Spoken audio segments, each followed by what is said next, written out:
Bien, je suis en train de surveiller le sirop qui sort. Faut que je vérifie qu'il sorte à la bonne température. Puis ensuite, il faut le filtrer, puis le canner plus tard.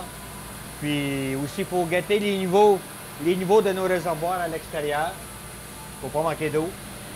Parce que si on manque d'eau d'érable, il n'y a plus d'eau qui vient dans les pannes, puis on peut brûler les pannes.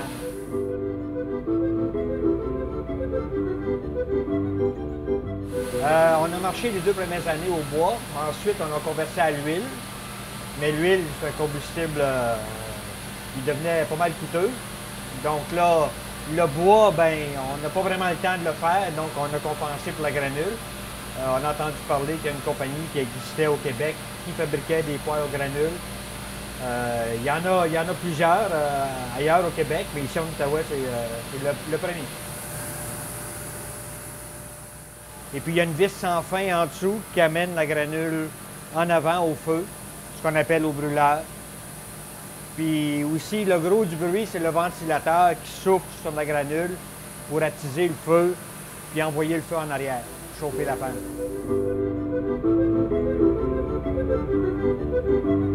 Aujourd'hui, c'était 211 degrés que l'eau, parce que le matin, il faut faire bouillir de l'eau, mettre le thermomètre dedans, puis ça bouillit à 211, on rajoute 7 degrés, 218, puis nous autres, on aime ça, sortir le sirop un petit peu plus haut pour qu'il soit plus dense, un peu plus goûteux.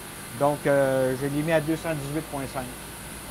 À 218,5, le sirop sort et il est prêt.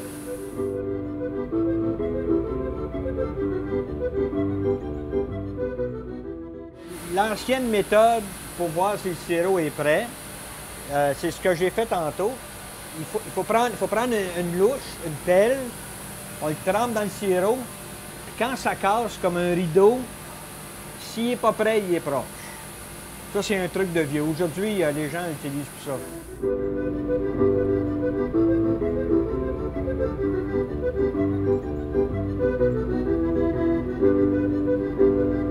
Il y a 18 ans, quand on a commencé, on était à Chaudière.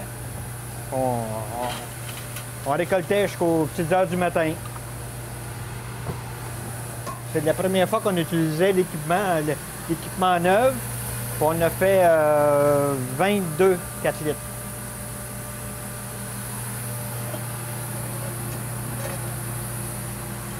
On a commencé, les 22 4 litres, on a commencé à bouillir à 11h30 le matin, puis à 8h30, on avait fini.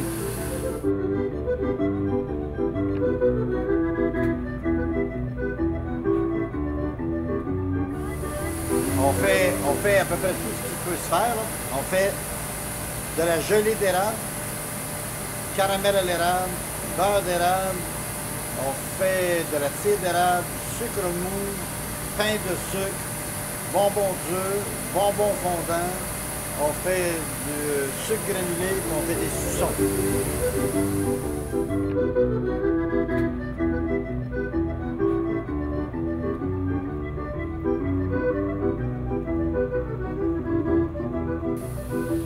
Oui, il y a des années, on pourrait peut-être en ramasser plus, mais ça dépend toujours de la densité de sucre de l'eau. On le sait qu'au début, c'est plus sucré, donc ça va plus vite faire des gallons de sirop, mais en fin de saison, l'eau est moins sucrée, ça en prend plus pour produire du sirop d'érable. Il faut concentrer l'eau d'érable pour en faire du sirop. Donc, si on la concentre, mais si l'eau d'érable est pas assez sucrée, donc il faut vraiment bouillir pour la concentrer. Donc, quand elle est plus sucrée, ça va plus vite. Pour un gallon de sirop, 40 gallons d'eau. Mais quand ça commence à être moins sucré, ça peut aller peut-être jusqu'à 60. C'est 20 gallons d'eau de plus pour un gallon de sirop. Fait que ça coûte plus cher parce qu'il faut le chauffer plus longtemps. Mais bon, ça fait partie de la saison. C'est comme ça.